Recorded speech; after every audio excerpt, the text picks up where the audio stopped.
It is always very risky to travel to Ladakh's remote region of Karnak in winters.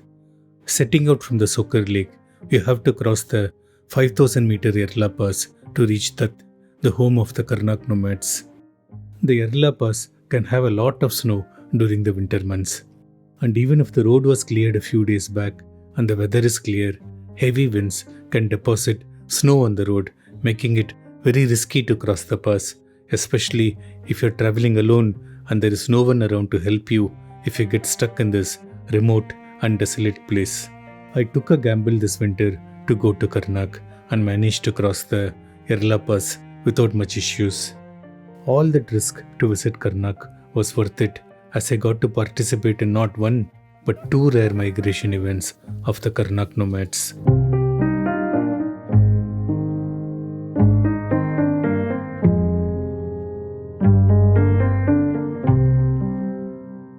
Although I did not plan it, I got very lucky with the timing of my visit to Karnak. On my very first morning, I encountered a group of shepherds moving their herds of adult male goats and sheep from their current camp towards the Dutt village. Karnak, to my knowledge, is the only place in Ladakh where the shepherds split their herds and keep the male goats and sheep separate from the females and the juveniles. This is done to prevent overgrazing at any particular spot and allows the Karnak nomads to have much larger herds of sheep and goat than the shepherds elsewhere in Ladakh. On the downside, splitting the herds requires twice as many people to look after both the herds. And with their kids and youngsters not preferring to do this work, the Karnak people hire outsiders at considerable expense to graze the adult animals. The shepherds are shifting their camp deeper inside the valleys of Karnak, and by pure chance, I had arrived right at the start of the migration when the shepherds are moving their animals to the Dutt village before taking them deeper into the valley next morning.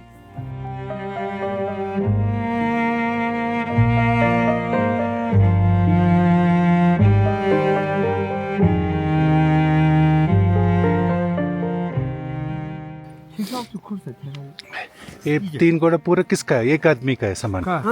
एक आदमी का सामान है 3 घोड़े में। ये बंदा पूरा खाना है उनका। ये बोरी में क्या है? चावल है? बोरी में है ना नाश गेहूं है। हाँ ठीक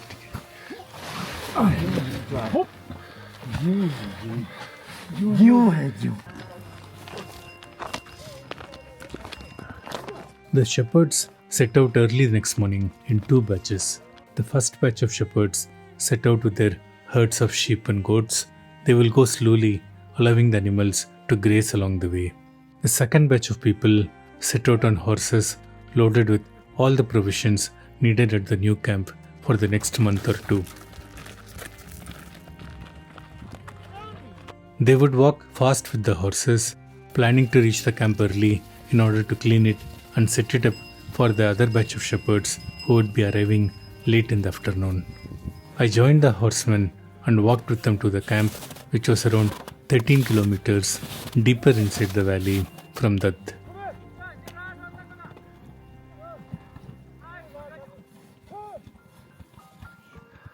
एक सेकंड में आएगा।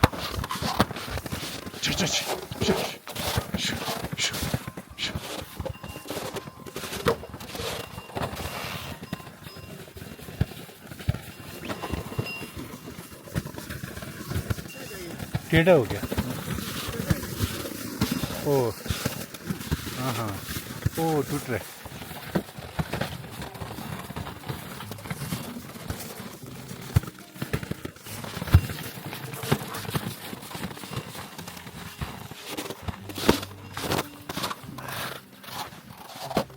The village of Dutt, which is the main home of the Changpas of Karnak, sits in a relatively open, wide part of the valley.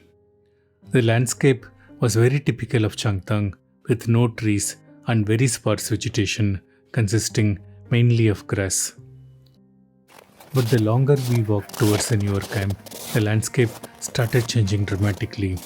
The valley became narrower and we began to see a lot of willow trees growing along the riverbed. This landscape reminded me a lot of the landscape in Zanskar, especially the ones around the remote villages of Shade and Ralakung. The change in landscape here is not very surprising, as the valley we were walking along eventually leads to Zanskar across the Charcharla Pass. I enjoyed hiking with the horseman a lot, especially the person I was hiking with, Asang Tabdan, had been to Shade many times in his youth and remembered many of my friends in the village. Back in the time, around 20 to 30 years back, the nomads of Karnak would regularly visit the Shun and Shade regions of Zanskar, trading salt, tea and other items from Tibet in exchange for barley grains from the villages of Zanskar. The new camp was located right below an ancient fort.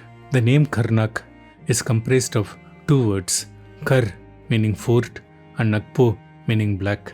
So the name of the region Karnak refers to this ancient black fort. A few decades back, this area around the fort was the main home of the Karnak people.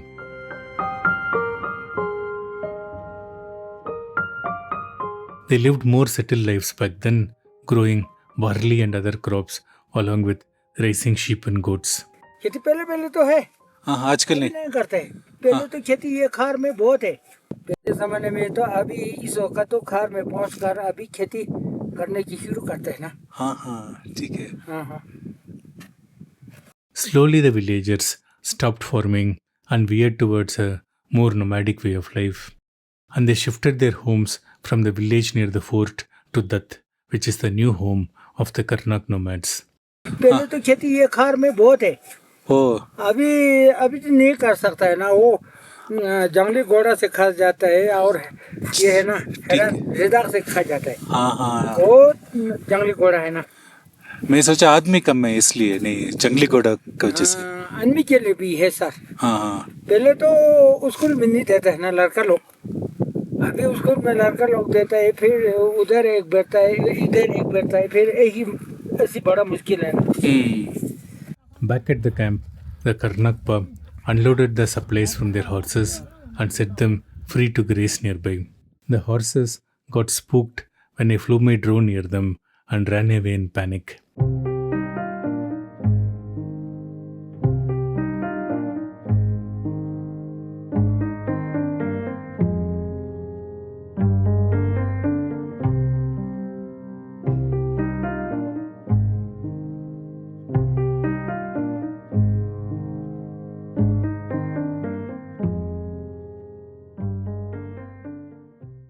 The shepherds had to stop their work to collect the scattered horses and take them down to graze again. They then gently reminded me not to fly the drone close to the horses as they can be very skittish and get spooked easily and run away. The Karnakpa spent the day cleaning the stone huts and repairing any small damages that might have happened since the last time they were used during the previous winter. Okay.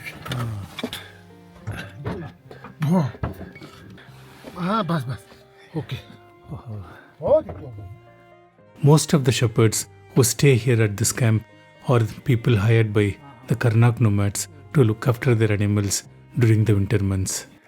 यहाँ कितना लोग सोएगा 2-4 महीने हाँ नहीं एक कमरे में बैठेगा दोनों कमरे में बैठेगा आप लोग से कितना है मेरा हाँ 1 2 3 4 4 यहाँ 4 यहाँ देना है हाँ 1 2 यहाँ देना है ओ ऐसा है हाँ. In addition to paying them around 30,000 rupees a month, the Karnakpa also provide them with rice, wheat, lentils and all sort of groceries that the people working for them would need to survive here for the next couple of months. ये सभी अलग अलग रखेगा ये आपका है खाना तो पूरा इकट्ठा है ये मेरा खाना है ये मेरा खाना है ये हाँ ये तो कुत्ता में खाना है वो कुत्ता को भी उतना है चीना हाँ कुत्ता को क्या है आटा है कुत्ता का खाना आटा वाला है आटा है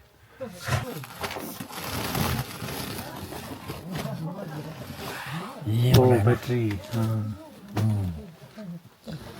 ये वाला छोटा वाला गम से है ना क्या बोलते हैं इसको? चाकू बोले चाकू। बकर वाला बकर छोटा वाला ये हाँ खाना देना। हाँ रोज देगा। हाँ गैस ये तो कम है ना आपको? दो बोरी था, 2 बोरी है। और 2 बुरी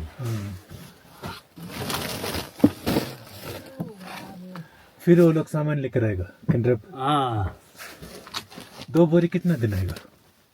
2 बुरी 1 महीना आएगा? नहीं 1 महीना है आएगा। हाँ। ये तो बहुत घास है ना। घास यहाँ ज़्यादा है? कहाँ है घास? यहाँ है उसमें? बहुत ज़्यादा। देखने में तो कुछ नहीं जैसा है। अच्छा। I left the camp early as the Karnak pub did not know how long they will be staying there and asked me to leave and get to that before it gets dark. So I started walking back alone, and after a couple of hours, the Karnak pa arrived and I got to ride one of their horses all the way back to that.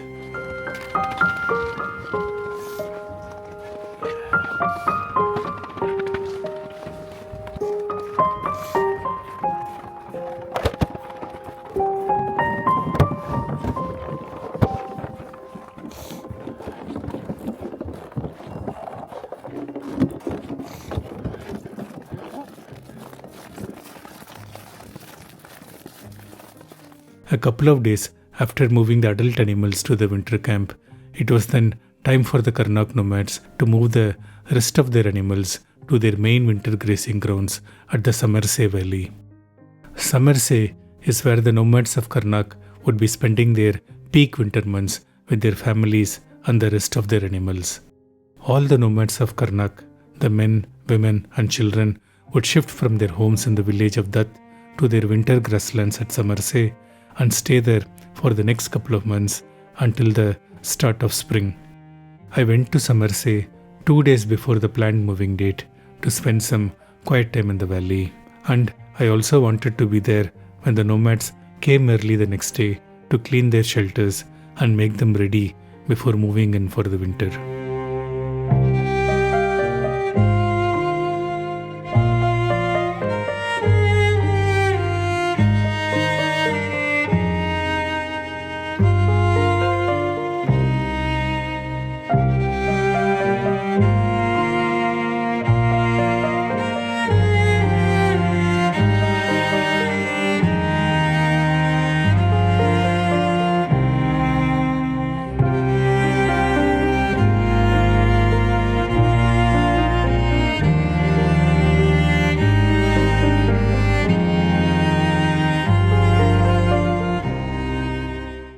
While driving to Smartse, I saw some animals grazing in the distance.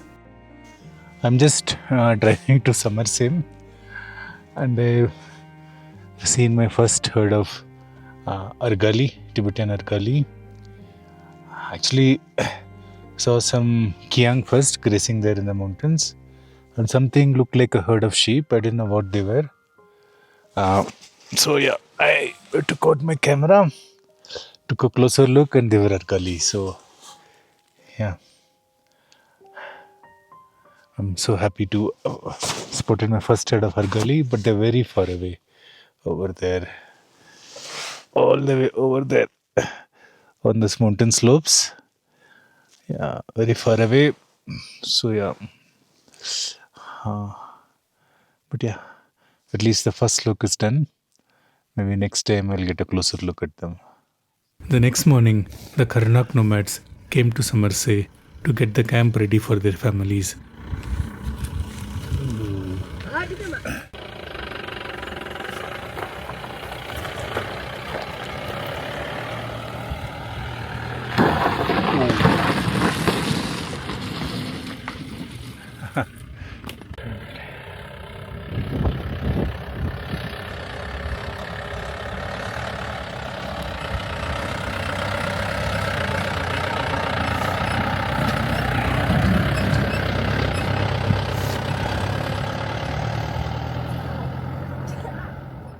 They cleaned out their dwellings and that of their animals.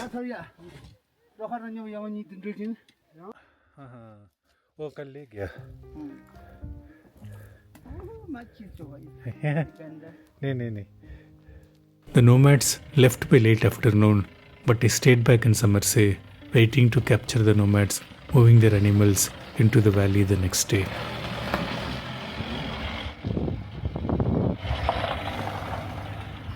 The next morning, the nomads returned to finish any pending works on their homes and waited for their animals to arrive from Dutt. The yaks and the dimos were the first to arrive. I spotted them coming down from the Smartse Pass from far away and sent my drone to take a closer look. I was careful not to take the drone too close to the animals and scare them, and thankfully the yaks were not as skittish about the drone as the horses were a few days back. I was able to get some wonderful shots of the yaks descending down the Smartse Pass and going to graze in the valley below.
After the yaks, the herds of goat and sheep started entering the valley one by one. Their owners took them to graze in different parts of the valley before bringing them home in the evening.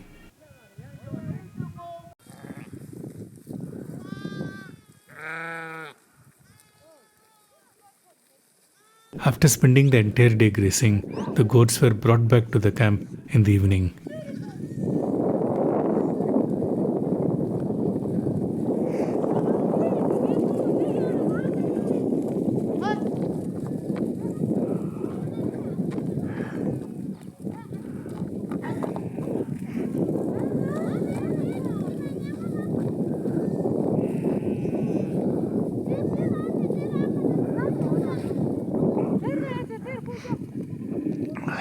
The Karnak first put all the goats and sheep inside a big enclosure and then later went about sorting them into different smaller enclosures. Young male juveniles were separated from the females and their young kids. It was a long, slow process, and the nomads spent more than an hour every evening sorting the animals to properly feed and take care of them based on their needs.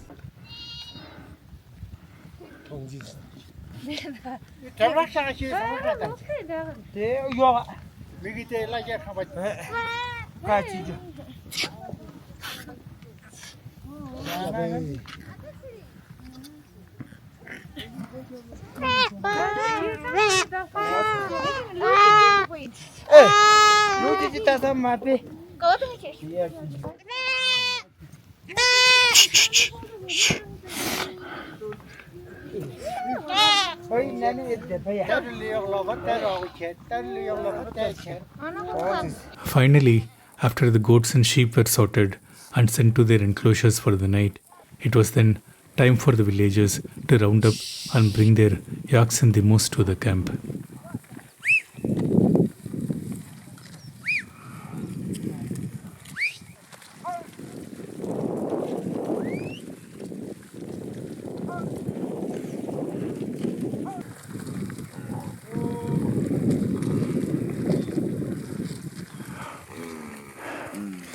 This being their first day at the new camp, the yaks, especially the young ones, were difficult to control. They were not familiar with their surroundings and the daily routine of the camp. They kept running off, and the villagers had to round them up constantly and bring them back to their enclosures.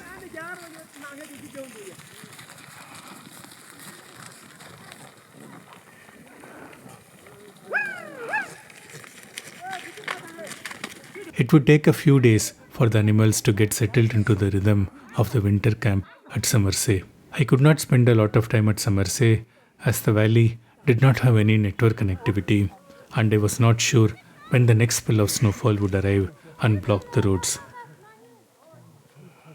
So a couple of days after the migration, I left Smartse and crossed the Erla Pass to return back to the Sokar Lake, where I spent another few days before finally returning back to Leh.